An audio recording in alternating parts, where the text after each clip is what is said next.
Hi everybody, and welcome to Garden Style.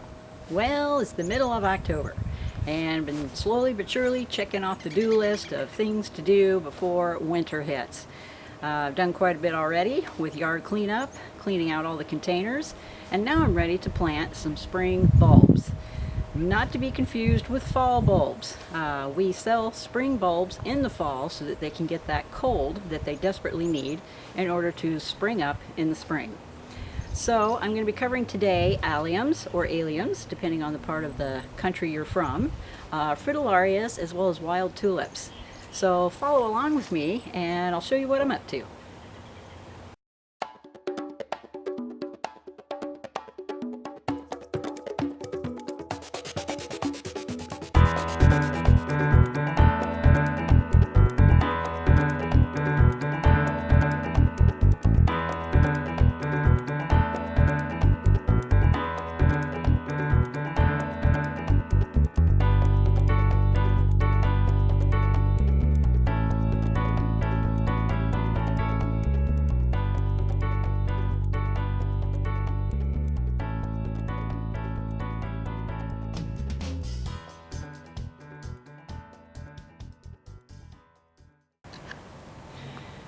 So I've chosen this bed just right off the back of the deck to install some spring bulbs. I had a couple thugs here, which I call golden oregano. I mean, don't get me wrong, I love this plant, but it has a tendency to take over. And I just took the shovel and hacked the crap out of it, cut it back, and got it back down to size. It's something I have to do about every 2 or 3 years just to show it who's boss. And those are those two places you see there. So I've decided to plant the bulbs in between as well as along the front here, and I'll be following up with annuals in the spring. But for now I want to get the bulbs in so they can experience the cold and give me some really cool blooms during the spring.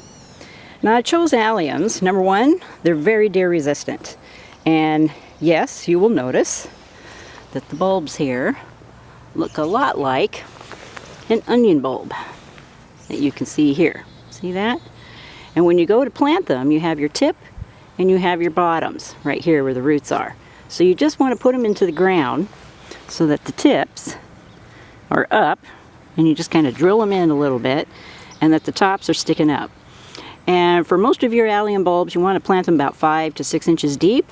For a really big bulb, like your Allium Globemaster, which is this big kahuna right here, look at the size of that thing. I plant him a little bit deeper, and then I've got the Globemaster Allium, which is a little bit smaller, and I'll flash the pictures up here for you so you can see kind of what the difference is. And then you cover them. I've also added a little bit of bulb food to the soil. That's just to give them a little extra kickstart when spring comes in. And then I just cover them up like so. And I made sure the soil was nice and loose. The looser the better, so they have an easier time coming up in the spring. This particular soil is also very well draining, something we have to worry about here in the Northwest. And actually, to be honest with you, I'm kind of in a hurry today as we have a deluge of rain coming in our direction. And then here along the front, I put in schubertii. And I'm going to flash a picture up there for you. This is one of probably my favorite spring bulbs. The flowers on them get about 15 inches wide. Look at this. So it starts from this little bulb like this, which I just showed you. You know, looks a lot like an onion. Plant it down in there, but their flowers are huge. Hopefully you'll kind of get an idea of that in the picture in the corner. But what I love to do with these is let them dry out.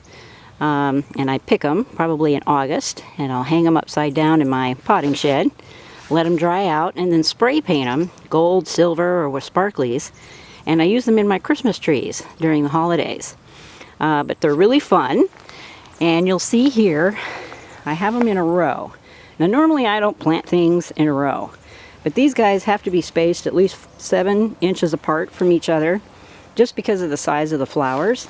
But once I interplant them with annuals in the springtime, it'll be really pretty. So just to give you an idea of this bed, I'm going to back up here. you can see where I have them all planted. And then in the background there, you'll see I have some phlox.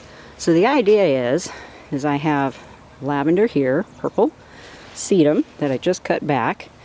Got all my bulbs with the golden oregano, which will definitely spread into them by next spring, and that's kind of a lime green. So I kind of have purples, lime greens, and these beautiful coral phlox that will be coming up in the summertime. So it's giving me color all the time. And you can see here in the background, something I had at the beginning of the video, the gorgeous barberries and blueberries. Look at this. Not only do they give you berries, but they give you an amazing fall color. Look at that. Isn't that pretty? So anyway, just wanted to give you a quick lesson on how to plant these bulbs. And then the next one I wanted to cover was fritillaria. It's a beautiful checkerboard flower. Let's see if I can grab the picture here. Flash that in the corner there. You can see that.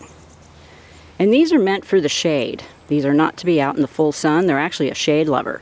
So I have a beautiful little shady spot that's sitting off the corner of the steps going up to the deck. It's on the north side of the house. I'm going to put those in, but those are also deer resistant. And keep in mind that all of these will not only resist deer, but they also resist moles and voles, which I've had a real problem with in this bed. So I am hoping by planting all of these that problem goes away. So I'm going to cover all these up here, and then I'm going to go over the wild tulips that I chose. Here we go.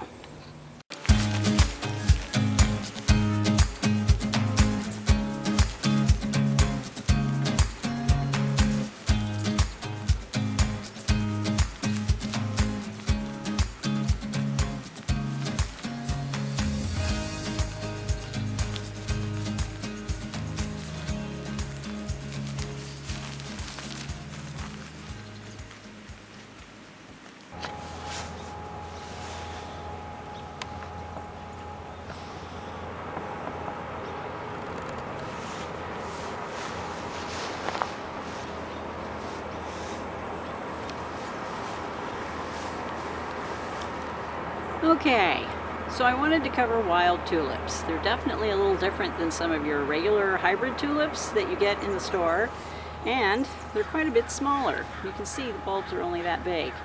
And they have this beautiful, like, star-shaped flower. And the main reason I chose these is deer seem to love the regular tulips. So I decided to go with the wild tulips, as these are more deer resistant. Now these don't get quite as tall. Your regular tulip will get about 18 to 24 inches tall.